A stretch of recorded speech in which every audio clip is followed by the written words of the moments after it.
Hello, we're gonna be taking a look at the basics of Crafty World today, and I'll try to give you some tips and tricks for successful and less hectic experience with the game. My tip number one would be concerning setting up your first shelter.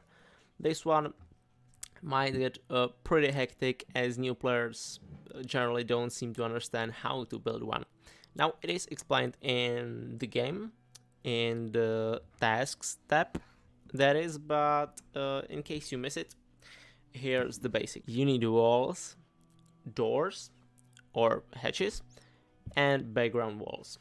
Plus, the most important thing, a totem. If you have all the background walls, normal walls, a hatch of some sort, and a totem, you are already good to go and the shelter is set. But you also do need something inside, some actual furniture to assist your dwarves in their journey. First of all, you should get them some beds. These are crucial because your dwarves sleep in those and regain their HP whenever they get low enough. So, build enough beds and then build some tables so you can put some food there.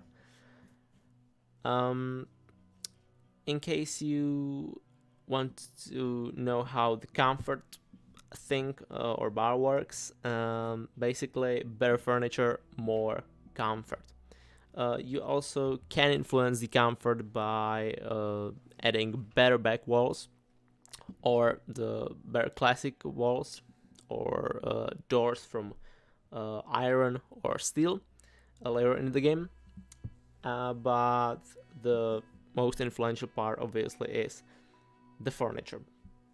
Now, each new bed actually lowers your comfort a bit, so always place only as many beds as you will need right now.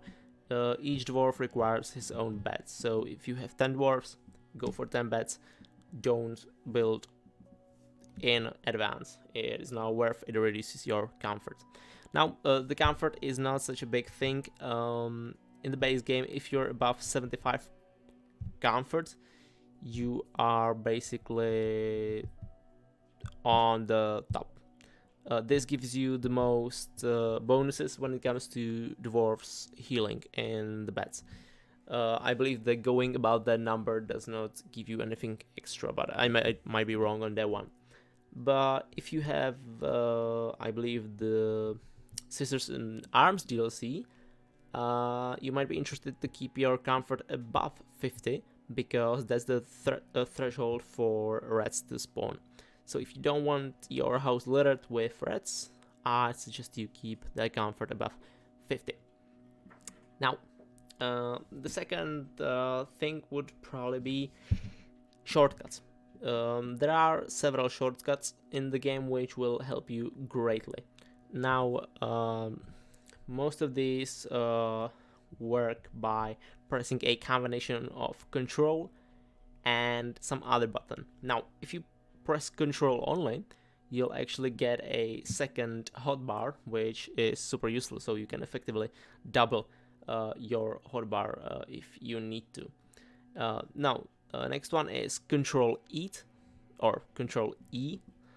For that matter, makes every single dwarf eat if they want to. Now, Control R or Control Rest makes everyone go to sleep, everyone who's low enough for that. And lastly, Control T or Control Train, which makes everyone go and train if there's enough equipment for that specific actions. Now, the next step would be control mode. Now, when you're building your base, trying to set up your shelter, it's best to use control mode because, let's be honest, you do the job much more quicker than your dwarves. So, obviously, just pop into control mode. You can do a bunch of stuff. The most important feat of control mode is that you do not need to return to stockpile for every single resource. You have everything on you basically when you're in the control mode. And also your dwarves have a much further reach, so yeah, it's beneficial for that reason as well. Now, the next step would be abusing the hell out of portals, scaffoldings, and forbid dwarfs from leaving the shelter button. This one is very crucial, very important. Portals are your best friend, as opposed to, real life where probably Doc is your best friend. Here we have the portals.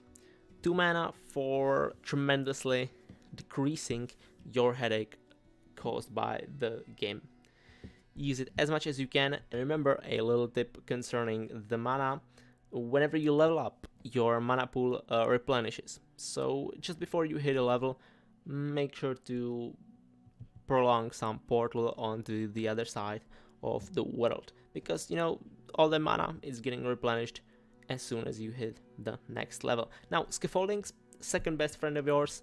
Amazing blocks. You have full control of these. They do require no assembly, and you can just place them or remove them on your own will.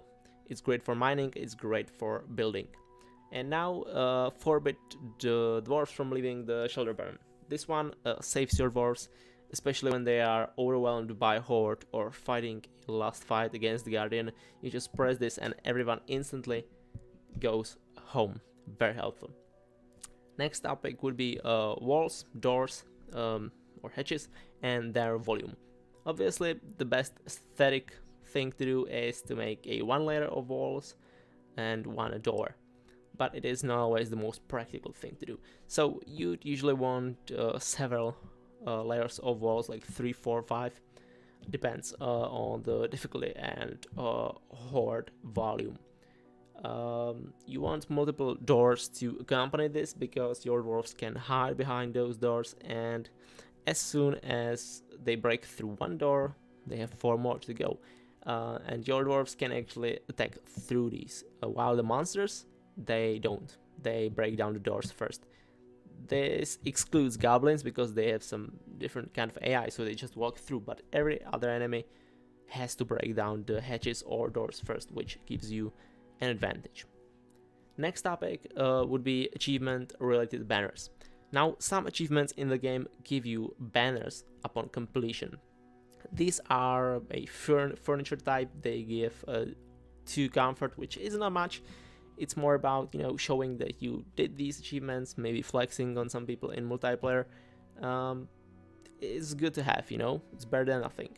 I believe there are like 8 achievements that give out those banners. I'm not exactly sure, but yeah, that's what I think. I'm gonna pop those achievements up on the screen so you can see which ones do give out those banners. Next tip would be about block variations and orientation. Obviously, there are several variations of blocks. You can find those by placing the block. Let's say placing the wooden wall, or placing the other walls, and then with the same block, clicking on them, changing their orientation or variation. This has to be done with the same block you're trying to change in hand. There are several variations for the decoration wall blocks and wall blocks themselves. The orientation is especially useful for doors and such. The next step would be using shop to your advantage. Obviously, the shop is there.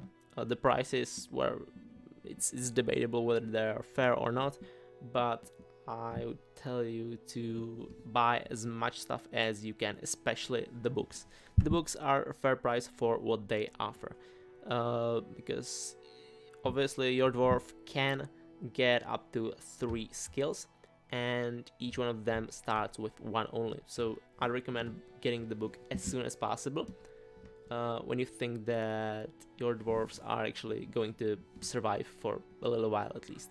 It's a bit tricky to do on the hardest difficulties, as there your dwarves are pretty much dying constantly for no good reason at all. So if you can get these once you are pretty confident about your ability to keep your dwarves alive, and get at least 1 fighting skill for each dwarf, meaning you want like 1 either warrior, mage, or archer, combined with utility skill, which are climber or swimmer, I always use the climber one, plus some other crafting or production related skill. So either a smith or a stonemason, logger, it doesn't matter, fisher, whatever.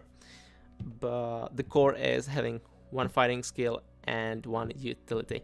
Now, some people say the utility is useless. I think that the climber skill is actually one of the best, because it greatly increases your dwarf's ability to travel through vertical passages, and it also reduces the chance of your dwarfs just falling down randomly on every single spot on the map, which, you know, saves you a lot of time and a lot of health.